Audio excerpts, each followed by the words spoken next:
তারপরে তিনি আরো একটা কথা বলেছিলেন, বাংলার মুসলমানরা যদি এক হয়ে মূলে যদি নাড়া দাও, আগাবাদীরা তাদের মামুর বাড়ি দিল্লিতে গিয়ে পড়বে। এইটাও মিলে গেছে। সম্মানিত ভাইয়েরা, সম্মানিত বন্ধুগণ, তার স্বপ্ন ছিল আগামীর বাংলাদেশ, আগামীর রাষ্ট্র চলবে কোরআনের আইনটা। এইটাও অচিরেই বাস্তব হবে ইনশাআল্লাহ।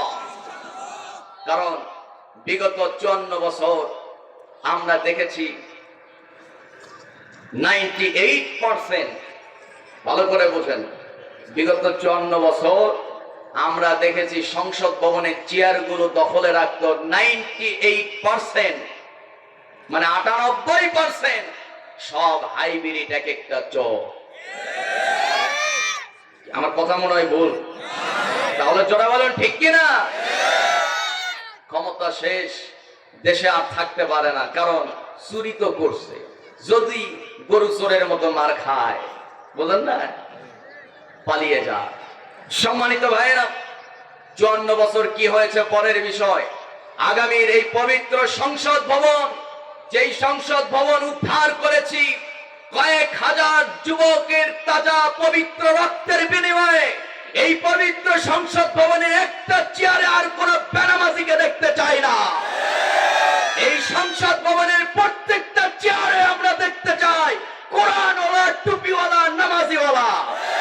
কারা কারা দেখতে চান দুইটা হাত আমি তাদের দেখতে চাই।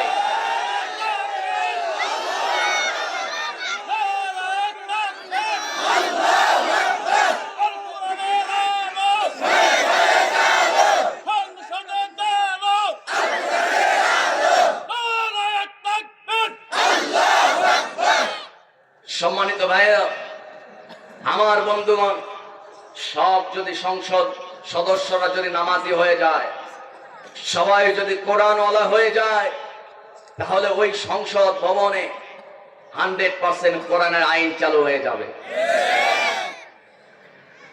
আমরা 54 বছর যত মানব রচিত আইন দেখেছি, এই আইনগুলো দিয়ে ন্যায় বিচার প্রতিষ্ঠিত হয় নাই। ন্যায় বিচার প্রতিষ্ঠিত করতে হবে, চাঁদাবাজি বন্ধ করতে হবে, মুক্ত বাংলাদেশ করতে হবে। আল্লাহ আমাদেরকে কবুল করো। জোরে আওয়াজ করে বলি আমিন। বালাম ইবনে বাউরা, বিখ্যাত বুজুর্গ, তার একটা স্বভাব ছিল, তিনি যখনই কোনো মজলিসে উপস্থিত হতেন প্রথম কথা বলতেন, আমি কোনো রাজনীতি করি না। প্রথম কথা কি? ঘুমাচ্ছে। প্রথম কথা কি? আমি কোন রাজনীতি করি না। এইরকম কিছু কিছু মুফতি সাহেব, মুহাদ্দিস সাহেব, শাইখুল হাদিস, বড় বড় কিছু খতিব সাহেব, ইমাম সাহেব সমাজে আছে না নাই? আমি কোন রাজনীতি করি না বাবা, যে যা পারে করুক, আমি কোন রাজনীতির সাথে নাই। এই কথা বললে কি হয়?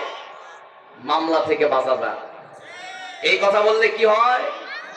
কঠিন ইমানের পরীক্ষা থেকে বাঁচা যায়। আরে মিয়া, তুমি এত বড় আলেম হইছো, নবীরা ইমানের পরীক্ষা দিয়ে দন্তন মোবারক শহীদ করেছে, নবীরা জীবন দিয়েছে ইমানের পরীক্ষা দিতে গিয়া। আর ইমাম সাহেব তুমি আদিয়ার জন্য হক কথা কও না। তোমার মতো ইমাম আগামীর বাংলাদেশ আর দেখতে চাই না। কথা ঠিক আছে কিনা?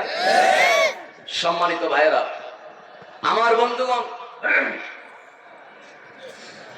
সেই বালাম ইবনে বাউরা বিখ্যাত বুজুর্গ, উনি থাকতেন দরবারে, উনি থাকতেন তার মুরিদদেরকে নিয়ে। বাৎসরিক একটা বিশাল ওয়াজ মাহফিল আয়োজন হতো, লক্ষ লক্ষ মানুষ গিয়ে জমা হতো।